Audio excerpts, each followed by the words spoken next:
Most of us, when asked, would state that we possess relatively high self awareness, right? But in fact, less than 50% of us actually do. And that's a big problem, but also an equally incredible opportunity. Find out why on today's episode of Raising the Bar with Omar L. Harris.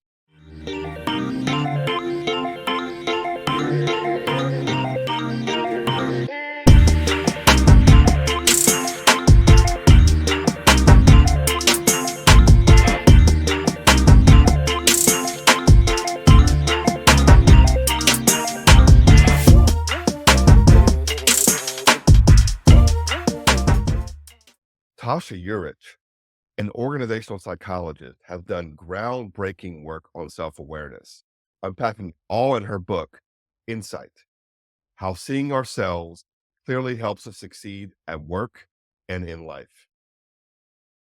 Her research is a deep dive into why self awareness is crucial for personal growth and leadership.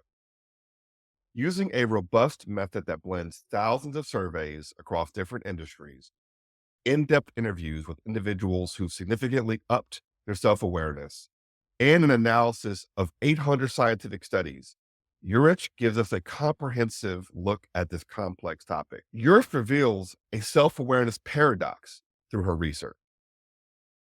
First, there are actually two types of self-awareness: intrinsic, meaning what we know about ourselves, and extrinsic, what others know about us. These two are very rarely calibrated at the same high level at the same time. There is also a paradoxical relationship between self awareness, age, and success, meaning that in many cases, as we age and/or achieve more success, the less we actually question ourselves and seek to deepen understanding, instead choosing to double and triple down on whatever has gotten us to this point. And lastly, there are areas of self awareness that cannot be highlighted merely by introspection. It turns out that self awareness is highly contextual. What we know to be true of ourselves in this relatively safe context of our regular lives might be completely flipped on its head if we were to be stripped of our privileges and placed in a hostile environment, for example. And less extreme than this, there are just blind spots that we all possess and require trusted advisors, friends, and coaches to help us identify and manage.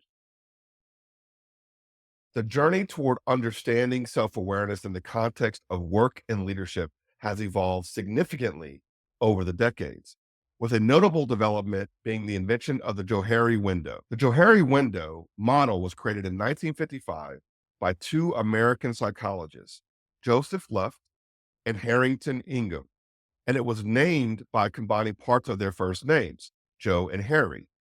Somehow the pronunciation shifted from Johari to Johari along the way. Luft and Ingham were interested in the idea of self awareness, particularly how people perceive themselves versus how others perceive them. They created the Johari window as a framework to visualize and improve this perception. The model was designed to help people better understand their relationship with self and others.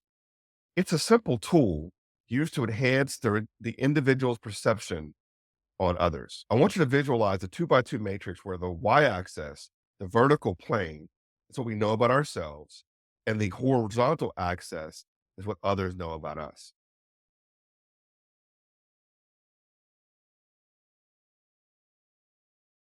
This creates four areas of self diagnosis: the open area, or area known to us and to others; the hidden area, or area known to us but not to others; the Johari window, or area unknown to us but known to others; and last but not least, the unknown area, the area neither known to us nor anyone else. The open area is our personal brand. It's how we choose to show up in the world. It's our Instagram and LinkedIn profiles. It's how we want others to see us. The hidden area is full of our lessons, failures, traumas, and even lesser explored talents. These are the things that we purposefully hide from the world and sometimes even ourselves for fear of judgment. But the key to showing up authentically lives in bringing the space into the light. The Johari window or blind spot area is what others know about us that we don't know about ourselves, and is what I like to call the spinach in the teeth zone.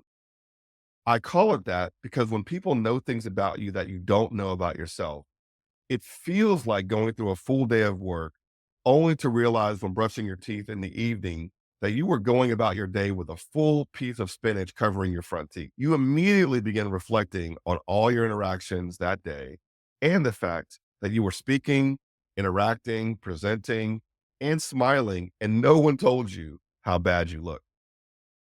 Filling this area in requires coaching, feedback, and external observation. Lastly, the unknown area is the area where we have no context for who we are because we haven't yet experienced everything there is to experience. And therefore, we can't truly know ourselves fully.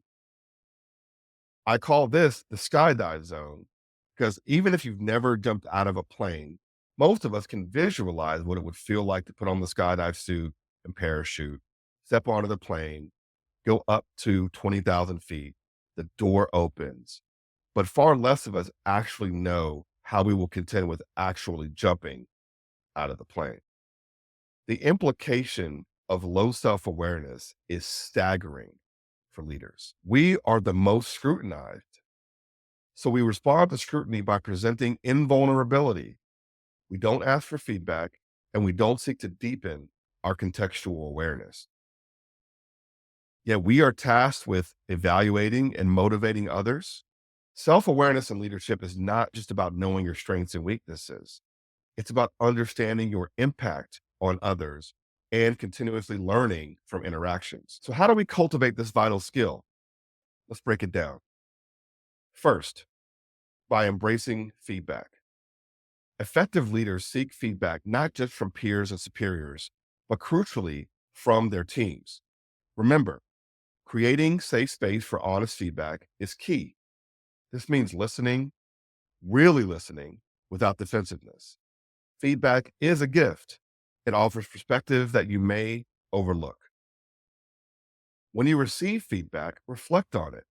Ask yourself, how can this make me a better leader? This leads to our next point, engaging in reflective practices, whether it's through journaling, meditating, or simply taking a moment at the end of the day to reflect.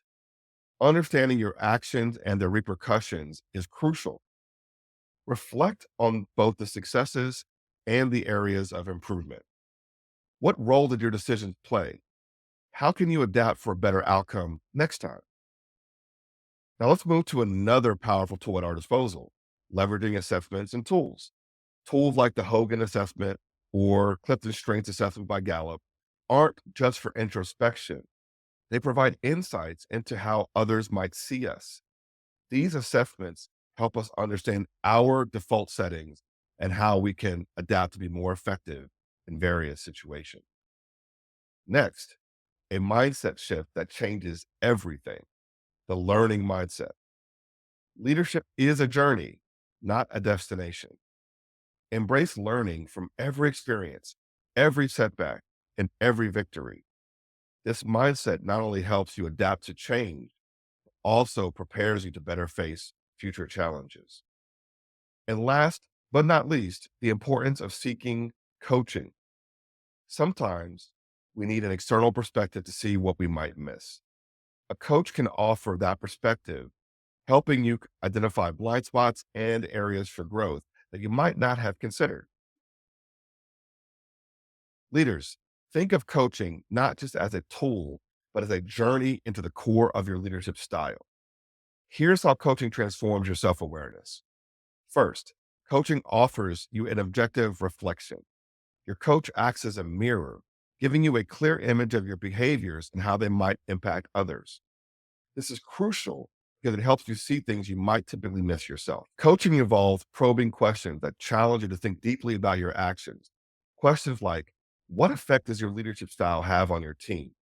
These questions push you to deepen self discovery, enhancing your self awareness. Coaches are great at spotting patterns and triggers in your behavior that you might overlook.